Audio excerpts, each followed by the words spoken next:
The universe is not a chaotic collection of separate fragments, but a remarkably ordered system permeated with deep meaning. Every word, action, and thought of ours, like a small cog, contributes to the overall functioning of the entire mechanism. A small malfunction can, over time, grow into significant problems, destroying the natural order around it. All of us are part of this grand organism, whether it is the infinite universe or the divine body of the Creator. Just as a healthy cell affects the condition of the entire organism, so the actions of each person shape the destiny of our common home, planet Earth, and of our future generations. Although I did not have the chance in this earthly life to experience the joy of fatherhood, I deeply respect all children and parents, regardless of their country or culture. I am convinced that all of us are one big family. Many have simply forgotten this. Not wishing to wait any longer for miracles from outside, and striving to show love to all that exists, to people, animals, and the earth, I decided to try to change something in this world on my own, becoming that cog which seeks to preserve harmony and believes that it will become clear to others. Without love and unity, we will not be able to exist as a whole mechanism. Each of us is an inseparable part of a vast mosaic, where even the smallest detail plays its important role. The first step was the realization that change begins within us, namely in how we relate to ourselves and to the world around us. I understood that love and unity are not just beautiful words from films or slogans, but real actions that we can and must take every day toward others and the world. After all, ultimately, our world is a reflection of our thoughts and actions. And only with love and respect for one another can we create a harmonious future for our children. Before I begin to tell the story of my life, I want to open myself to you completely. For true honesty is one of the purest manifestations of love. That very love which 8 months ago I began to feel for all people, regardless of their nationality or beliefs. I feel deep gratitude toward everyone who, after the release of this book, will experience any feelings toward me, whether love or rejection. From the bottom of my heart, I bless all of you, without dividing anyone into right or wrong. There are no bad people in our world. There are only souls who have temporarily forgotten their true nature and feed on fear instead of love. Thanks to each of you, directly or indirectly, my soul will continually strive to create itself in love. An all-encompassing, unconditional love for all that exists, without division or bias. What once seemed divided and fragmented to me suddenly acquired an astonishing unity. Gradually, I began to see the connection between all phenomena and events. What happens to people, like invisible threads, connects every particle of our shared existence to one another. The fear that once governed many of my decisions gradually gave way to understanding and acceptance of myself as I am. It became clear to me that every person who crosses my path is a unique teacher, carrying their own special lesson. Even those who caused me physical pain or emotional disappointment in the past were, in fact, helping me grow and develop spiritually. In those moments when I had to face negativity or aggression, I simply did not see the pain and fear of another person.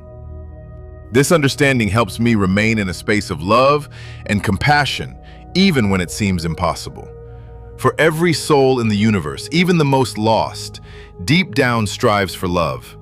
What is especially valuable is that this transformation within me is not merely a philosophical concept or a beautiful idea.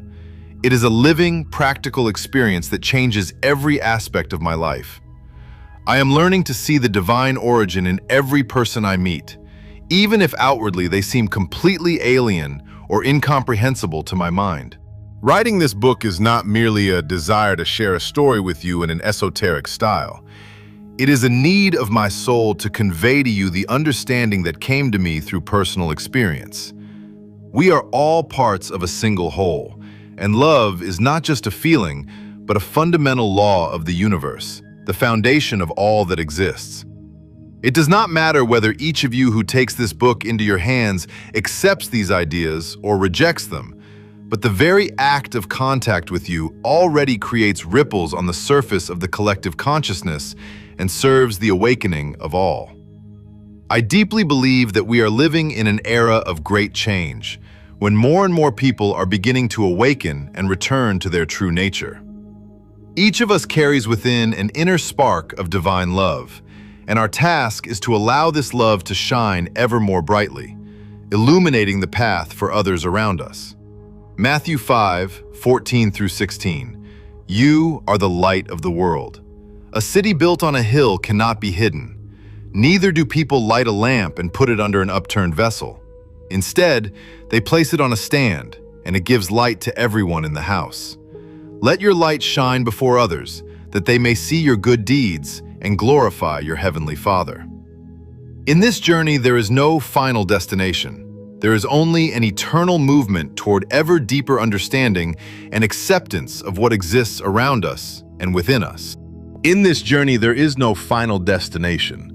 There is only an eternal movement toward ever deeper understanding and acceptance of what exists around us and within ourselves. My name is Matus Andrei Viktorovich. I was born in one of the suburbs of Luhansk in 1980. From my earliest childhood, my life was accompanied by restlessness and anxiety. In elementary school, I experienced fear toward any manifestation of attention directed at me. Poor grades, unfinished homework, and even simple interaction with older students caused me panic terror. A turning point in my character occurred in the 5th grade, when I decided to try on the role of a bad guy. However, this change of character, undertaken for the sake of protection, gave rise to a new major fear, the fear of appearing weak. The change in image led to the fact that I became an egoist, focused exclusively on my own needs. By the age of 32, serious problems with the law and harmful habits had emerged. Alcohol and nicotine caused significant damage to my physical and mental health. Before my first experience of samadhi, I lived like a robot, without reflecting on the higher meanings of life and fundamental questions. Who are we? Where did we come from? And where are we going? I pretended to strive for spirituality, although in reality this striving was more like a superficial interest. For most of my life, consciously or not, I caused pain to those around me with my words and actions, without understanding the consequences of my deeds. This path towards self-knowledge and inner peace helped me change not only my attitude toward life, but also my relationships with other people. I became more tolerant, attentive, and compassionate toward the problems and feelings of others. Of course, the work on myself continues every second, but I am grateful for every step that led me to a new understanding of life and myself. Now, my aspiration toward spirituality has become not just a fashionable trend, but a true challenge and the meaning of life. I learn myself and share my experience with others with one purpose: hoping that my path may inspire and support those souls who seek harmony and peace, but do not find it. In one of the religions, an inner voice began to conduct a dialogue with me. Gradually, an awareness came that this voice had become a guide on the path to self-knowledge and spiritual development. It gave me advice on how to respond correctly to certain life situations, reminding me that true strength lies in love and compassion, not in fear and anger. Often this voice brought into my consciousness thoughts that contributed to a better understanding of myself and the world around me. It helped me find a balance between material aspirations and spiritual searching. Every time I acted out of fear or turned away from the spiritual, the voice seemed to grow quiet and disappear. Gradually, this inner dialogue turned into an integral part of my spiritual growth and development, accompanying me almost every day, wherever I happen to be. Our inner voice is often perceived as intuition or an inner mentor. Such an experience can be very personal and significant, as it helps a person navigate life, find answers to difficult questions, and make decisions that correspond to their true nature and values. Many people who experience something similar note that this voice becomes more noticeable in moments of silence and inner calm. This can happen during meditation, walks in nature, moments of solitude, or in those moments when a person is truly focused on their feelings and thoughts. In such moments, the inner voice can guide. The main thing is to learn to understand such guidance. The connection with this inner voice is often strengthened through practices of self-knowledge, such as yoga, meditation, reading spiritual literature, or even creative expression through art. These practices allow a person to dive deeper into themselves, become aware of their true desires and goals, and learn to listen to their heart. However, it is important to remember that such an inner voice is not something mystical or supernatural. Rather, it is a manifestation of deep understanding and wisdom that exists in every person. It can be viewed as part of our consciousness that helps us become more aware. After accepting baptism in one of the Protestant Christian denominations, I spent several years enjoying fellowship with believing brothers and sisters. I even managed to become a Christian preacher, distributing the Bible from door to door. However, I soon decided to leave this religion. I do not want to name it now in order to avoid negative reactions from its opponents, because, in my conviction, all religions are from God. After voluntarily leaving Christianity, I subscribed to many esoteric channels on the internet and began studying a wide variety of books, striving to find the Creator with love and without fear. Perhaps during that period, I also created in my consciousness the image of a spiritual teacher who constantly comes into the world to change it and leave behind a trace filled with love and compassion. I admit that due to the intense search for truth in different religions, I may have developed a psychological problem. But what is remarkable is that even if the voice in my head is a product of imagination, its advice is always logical. By following it, I began to feel inner calm, regardless of external circumstances and problems around me. I realized that this inner voice makes my life more harmonious, helping me get rid of fears. Later, I became convinced that through this voice, the Creator Himself speaks. I believe in this. Why? Despite the fact that it may, possibly, be connected with psychological problems, nevertheless, being in this state brings me peace and a desire to do things with love for others, without egoism. My former wife also noticed these changes. How many tears my poor wife shed during the time of our life together, only God knows. But my gratitude to her will always be expressed with love and tenderness. Even if by the time this book is released, she creates a new family with another person. If this happens, I sincerely wish happiness to both of them. She remains a wonderful and remarkable person, and beside her there will be only the same wonderful and remarkable companion. Therefore, if this happens, I sincerely wish them happiness and love. I came to my former wife almost 2 years ago from Lugansk to America, and at the time of writing these lines, I am awaiting the divorce documents. And despite all of this, I will always speak of my former spouse only in the best way. She played an important role in my life. Memories of her will be warm and tender. I understand that each of us walks our own path, and consciously or unconsciously, but we both, some to a lesser degree, some to a greater, did things that led us to be at different points in life now. The divorce process became a motivation for further inner changes. Divorce led me to the understanding that an inner world and harmony with oneself and with others are the main components of human happiness. I realized that small deeds filled with love can change the world for the better. For each of us deserves happiness and love, and I believe that my desire to change the world alone in 2024 will eventually bring results. Even if those results come after me. In March 2023, after another argument with my wife, I went into one of the empty rooms and in a surge of emotion, dropping to my knees in front of the couch, addressed the Creator in prayer. This prayer sounded more like a demand than a request. Father, I have searched for you for so many years in religions and esoteric books, but what is their meaning? While everything in life is calm, we are calm, but as soon as something goes off plan, we lose faith and destroy relationships with others and with God. So maybe you do not exist, and perhaps God was invented as a tool to control people for the sake of power and money. But if you truly exist, Show me this in a way that I understand why, in stressful situations, I cause pain to others. Does my wife have grounds to be offended by me? I do not drink, do not smoke, do not cheat, but I am nervous. I admit that I do not want to be like this, but I still get nervous. If you, God, exist, explain this to me. And the Creator answered, literally. At first, the air around me began to waver, like on a hot day from high temperature, creating the effect of shimmering air. And then, I suddenly began to cry. But what was surprising was not that I was crying because of a nervous breakdown, but that these were my wife's tears, literally. It was a real physical hysteria. Tears were flowing from my eyes in a continuous stream. This went on for about 4 hours. These tears were not meaningless. I felt resentment, but this resentment was directed at myself.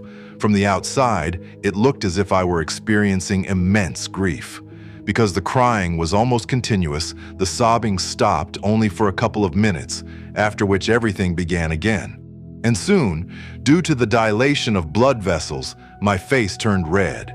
This was not just a psychological breakdown, but something more, which became obvious at the moment when, along with the tears, there arose a strong feeling of resentment, directed not at my wife, which might have seemed more logical in that situation, but at myself. On that day, I was given the experience of all the emotional pain that I had caused my former spouse. I did not drink, did not smoke, did not cheat. We lived together for only 1 year, and yet I caused so much suffering. During the continuous hysteria, not counting the pauses between sobs of 5 to 10 minutes, the state released me only for that brief time, and then everything began again over the course of 3 to 4 hours. Thoughts appeared in my head that I did not expect to hear there at all.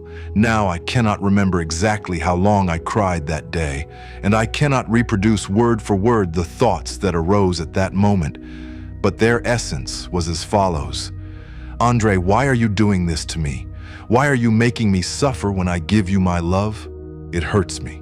And there were many other words that sounded in my head then. All of them did not belong to me, but to my former wife. The tears and the body were mine, but the thoughts were Chuji, feminine, not my own. In short, the Creator truly answered the prayer. After the argument, my wife immediately left the apartment so as not to be in the same space with me, at the same time that I closed the door to pray, being in an emotional surge.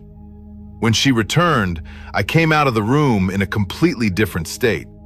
As soon as she entered the apartment, I began to ask her for forgiveness for the emotional pain I had caused her over the course of a year.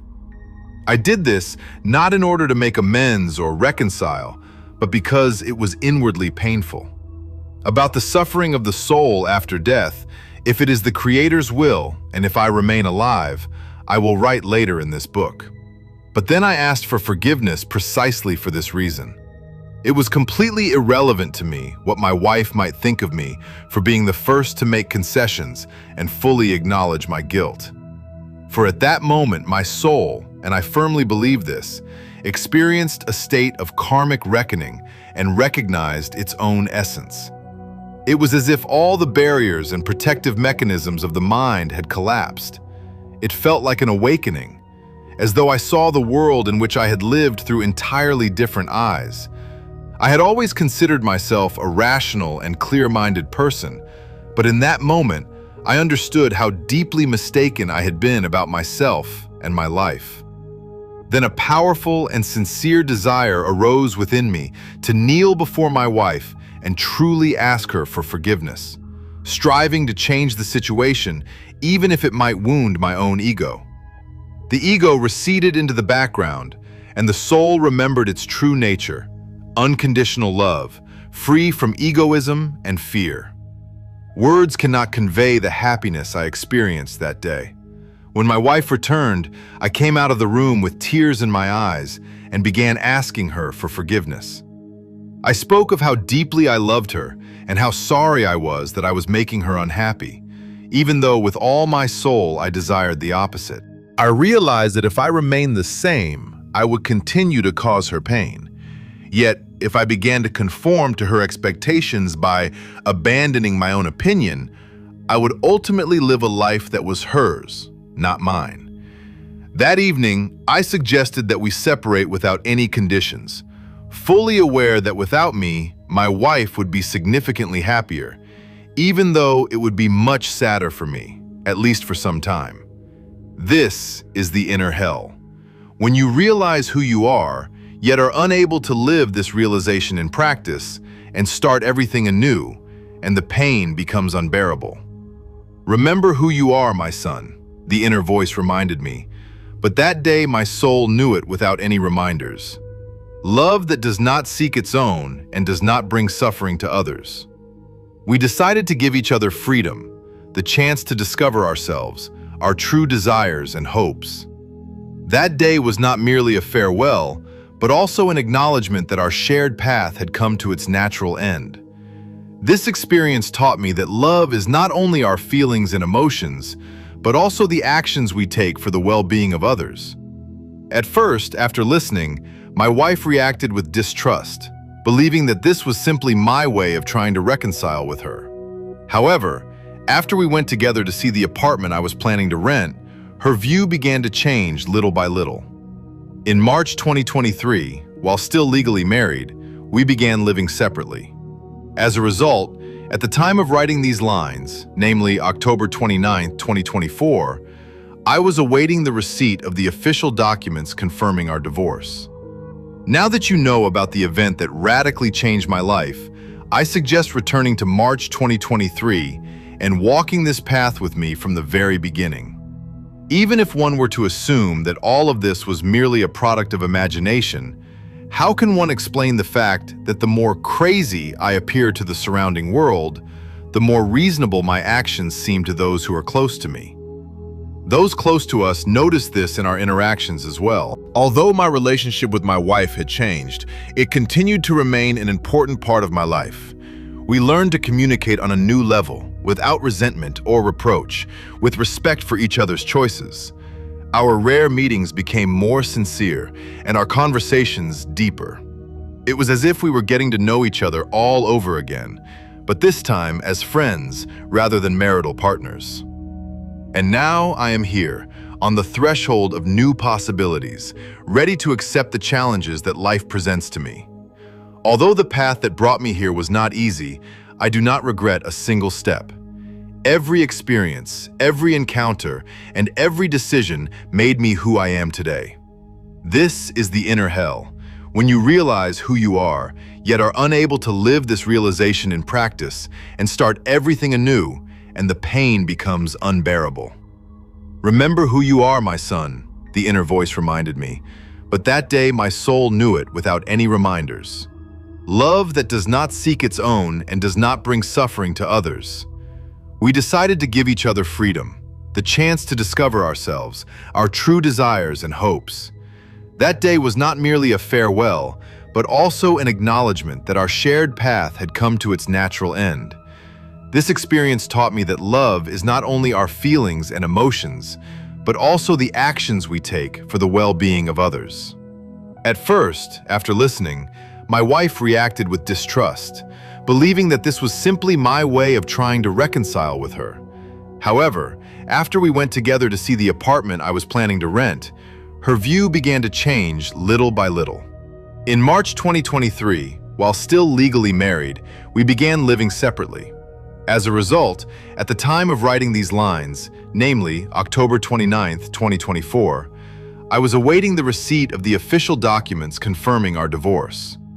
Now that you know about the event that radically changed my life, I suggest returning to March 2023 and walking this path with me from the very beginning. Even if one were to assume that all of this was merely a product of imagination, how can one explain the fact that the more crazy I appear to the surrounding world, the more reasonable my actions seem to those who are close to me? Those close to us notice this in our interactions as well. Before stepping onto this path, I want to confess that I voluntarily accept the role of a madman and stop resisting the thoughts that have pursued me for the past 7 years. I sincerely came to believe that the voice inside me is the voice of God. Why am I doing all this? In November 2024, nuclear weapons began to be discussed more and more frequently in the mass media and on social networks. Fear of them, consciously or unconsciously, is leading humanity to a dangerous line beyond which total destruction awaits us all. What is the life of one person compared to an entire planet? In the name of peace, people destroy one another by the tens of thousands every day, taking that peace away from others. Harmful habits that lead to fatal diseases, hunger, wars, interracial and religious hatred, low living standards in poor countries, and many other factors force me to reflect on the fact that if we continue to remain passive observers, humanity will eventually disappear as a species. Despite the madness that may become obvious to many after this book is published, I still understand that life will never be the same again, and it is unlikely that a book is capable of changing the world and eradicating hatred on a global scale. But it is worth trying, at least for my own sake. For the first time, having accepted my madness and made peace with it, I began to follow the advice of the inner voice, despite the difficulties this created for my ego in real life. It was in this state that I truly began to love all people, regardless of their country, nationality, religion, or culture. I realized that the soul exists in the air or in the body of the Creator, and that we are all one. We are all part of the body of the Creator. The love that the Absolute grants us without egoism is present in each of us. Many have simply forgotten this. I remembered, through madness perhaps, but I remembered.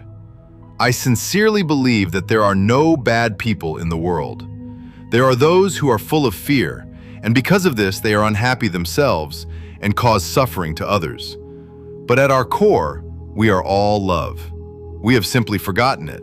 And if I, even through madness, have remembered that we are all love, I cannot help but try to change the world, at least a little, by freeing it from fear and stopping humanity at the line beyond which self-destruction awaits us all.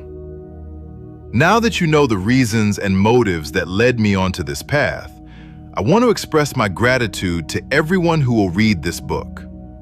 Thank you for understanding that I am not a writer and never have been. I do not know how to write by the rules, and as I mentioned earlier, I will write in the form of a diary with an esoteric inclination, if such a genre even exists in literature. Do not view this book as a work of fiction, but as the thoughts and reflections of a person who came to believe that God Himself was speaking to him, and who decided to share this experience with others, to try, through this book, to stop humanity from the self-destruction toward which we are all rushing at tremendous speed. Perhaps many will consider this nothing more than a product of my imagination, while others will see in these words a reflection of their own inner experiences. In most cases, that will be true. I do not ask you to believe me unconditionally. I ask only that you open your hearts and minds to what may at first seem unusual or even strange to us. I believe that within each of us lives something greater than what we are accustomed to seeing in ourselves. This book is not only my personal path, but also an invitation for all of us to reflect on our place in the world, on what we can do to change it for the better, and to leave our children a garden, not ruins. I realized how fragile our world is. We are like children playing with dangerous toys without thinking about the consequences. All of us have a chance to set things right, if only we can unite into a single whole. We are all capable of becoming carriers of love. Within each of us lie great abilities to give love and compassion. My goal is not to impose my beliefs on you, but to offer the possibility of seeing the world differently, through the prism of love and unity. In this madness, as I have already said, I came to understand that we are all connected by invisible threads, and that each of our actions echoes in the fate of others. May this book become for you not only a revelation, but also a source of inspiration. Perhaps it will help you see beauty in simple things, appreciate the significance of every moment, and feel that very love which I felt when I began to live one day at a time. You have the right to choose, to set the book aside or to continue reading. If you decide to continue, I once again express my gratitude for your patience and for your understanding that I have never been a writer and am not one now. From this point, I suggest returning to the moment when I first experienced samadhi and sharing what exactly I asked of the Creator on that day. I did not only ask to be shown why my wife was offended by me, I quite literally demanded explanations from God as to why I felt so bad and why I caused suffering to others, even when, in my heart, I did not intend to do so.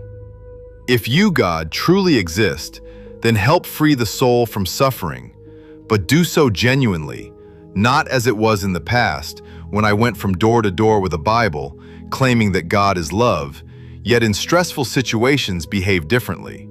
No, truly. So that in this lifetime I might experience what it means to be a believer through personal experience of communion with God, and not through the experiences and words of others. I spoke emotionally that day, saying that God had a wonderful opportunity to help His children, through me.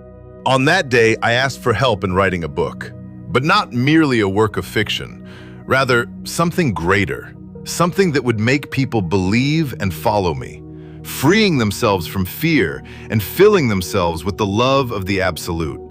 I completely surrender my body, mind, and soul into your hands. Only free me, and as many people as possible, from inner suffering. And the Creator answered. From the moment of the first experience until the writing of these lines, I have been in a state of samadhi 4 times, and saw an aura in the form of multicolored, transparent soap bubbles the size of a fist, about 1 meter in diameter, surrounding the physical body. I saw sound that had the form of a jagged green wave. I saw intelligent fear in various forms, which, if it is the will of the Creator and not my own, I will describe in this book in greater detail later. I saw that everything in the universe is moving toward the source, and that there are no sins, and that the air around us is the very kingdom of God. I saw and understood many things that day, which I will write about later, if, of course, there is a later for all of us, given our way of thinking and our hatred toward one another. Some may say that these are fantasies and hallucinations. Perhaps you are right. But the moment I believed in this madness as truth, my psychological state began to grow calmer, something that those around me also noticed. The Creator answered. And for me, as a person who believes in God, to deny this would be to deny God Himself. Therefore, on November 5th, 2024, I began to share my thoughts in this book. After becoming acquainted with them, many will consider me insane. Others will say that this comes from the devil, and much other negativity will be directed at me. But the voice inside said, My son, you asked? Yes. Then receive the answer. The world in which you live is dual. No phenomenon can exist without its opposite. There is no criticism without praise, just as there is no love without fear. Some will hate you, others will love you. The choice is yours, my son, although in essence there is nothing to choose from. You chose love long before you became aware of it, and you continue to do so to this day on the pages of this book. You are afraid to write this book. This fear is connected to me. It is precisely fear of punishment that prevents you from remembering who you truly are. All of you are children of the living God. However, for most of you, the process of remembering becomes impossible because of your own choice. Consciously or not, only you place upon yourselves the yoke of the sinner. I do not consider you as such, and since all sinners are believed to be destined for hell, you invented in advance a way to avoid it by calling yourselves my slaves, even though in ancient times this title was a mark of honor. But for you it has become a source of shame and humiliation. It is fear of me that restrains you, child, from writing this book. You have come to terms with the possible negative reaction of those around you. Physical and mental difficulties frighten you less and less, yet you still fear hell, a place you have never seen, but where, in your opinion, you might end up because of this book. Therefore, continue to evolve spiritually with this book, and I will continue to support you on this path through your thoughts. My children, this way will help many free themselves from fear and feel my blessing while still alive, a path without attachment to results, filled with meaning and joy.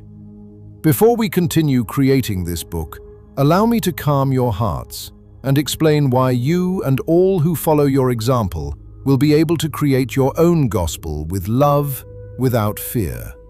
The love of the Absolute that the first disciples of Jesus described in their messages.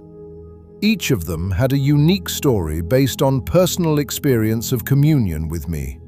Having witnessed changes in their own lives, they hastened to share this with others in order to pass on the love they themselves had experienced, freeing themselves from fear and believing in the words of Jesus. Every gospel and every message is unique, whether officially recognized or rejected by the church. For I speak to you in a language that is understandable specifically to you, using the images and masks you wear in earthly life. Messengers of truth in different religions knew everything from the beginning. They, like sincere believers of any faith, transmit my messages through the prism of their experience and vocabulary. That is why these messages differ so greatly. And all my messengers spoke of one thing. You are children of the living God. My children, I make no distinctions among you, and what is available to one is available to all. Yet often you do not accept my messages. The soul accepts them, but the mind demands proof, rejecting the truth. This way is the proof that these words come from me. This is a message that can help each of you find faith if you sincerely desire it. This message will help you free yourselves from sins, fears, and karmic knots, step by step drawing you closer to the light of divine truth, while purifying your divine energy and acting in harmony and love with the world around you. Your world is made of opposites, and you cannot be in two places at the same time. To appear in one, you must first disappear from the other. For something new to be born, the old must depart. To be, one must first not be. By comprehending the depth of my teachings, you will become true disciples, discovering genuine wisdom that grants liberation. This liberation will free you from the chains of fear and duality inherent in the world. The reality of most people is woven from opposites, not allowing them to exist in different states at once. To manifest in one, it is necessary first to withdraw from another. The birth of the new inevitably entails the departure of the old. Being is revealed through non-being. Wisdom says, new wine must not be poured into old wineskins, for they will not withstand its violent fermentation and will burst, spilling the precious contents. New wine requires new vessels, capable of preserving both it and themselves. Yet those accustomed to aged wine often regard the new with prejudice, believing that the old is always better. You are like precious vessels filled with divine essence. Within each of you already exists everything necessary to receive the great gift of awareness and unity with me. For you were created in my image and likeness, and a particle of my love lives in the depths of every soul. After awakening, fear and division, so familiar to your world, begin to dissolve like morning mist under the rays of the rising sun. You gain the courage to accept your strength and greatness, your potential as co-creators of reality. Let every step you take be infused with awareness, every word with love, every thought with compassion. This is how the divine manifests in the material, through your actions, your service, and your unconditional love for one another. I am always with you, in every breath and every heartbeat, hearing your call for help. Listen to the silence within. My voice sounds there. Look with the eyes of the soul. My wisdom is reflected there. Love without conditions. My essence is revealed there. Move forward without fear, for you are never alone, and every choice you make is an opportunity to reveal divine love. Remember that the more love you give to the world, the more it multiplies in your hearts. You return the soul to its original state and gain true freedom from fear and duality. Your world is built of opposites. The new is always born through the departure of the old. Just as new wine requires new wineskins, so new wisdom seeks new understanding. Yet those accustomed to the familiar often fear the unknown.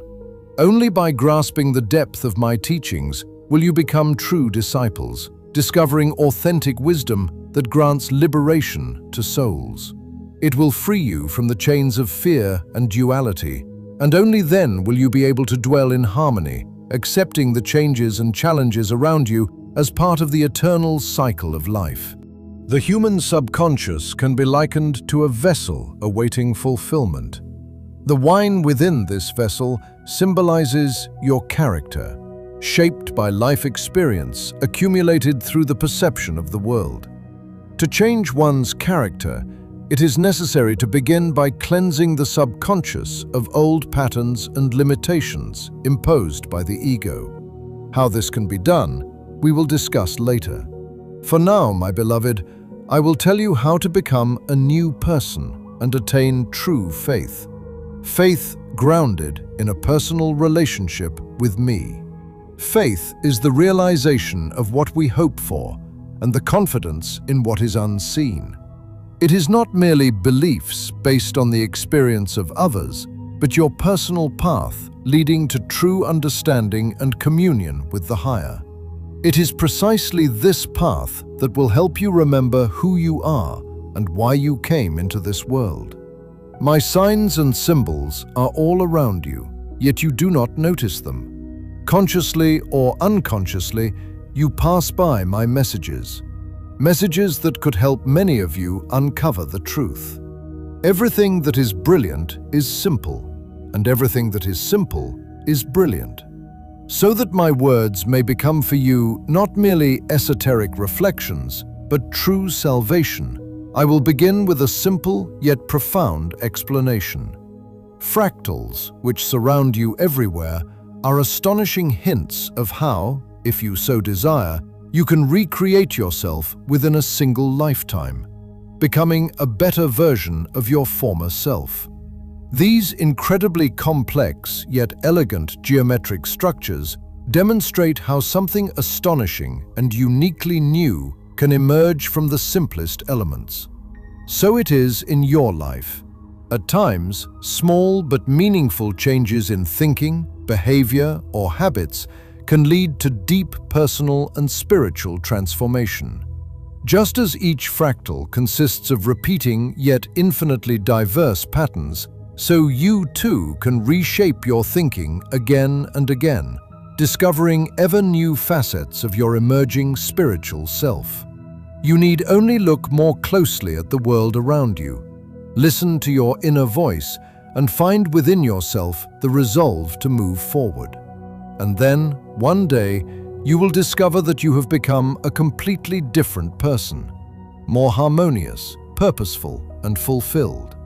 For the possibilities for self-transformation are limitless. One need only view them from the right perspective.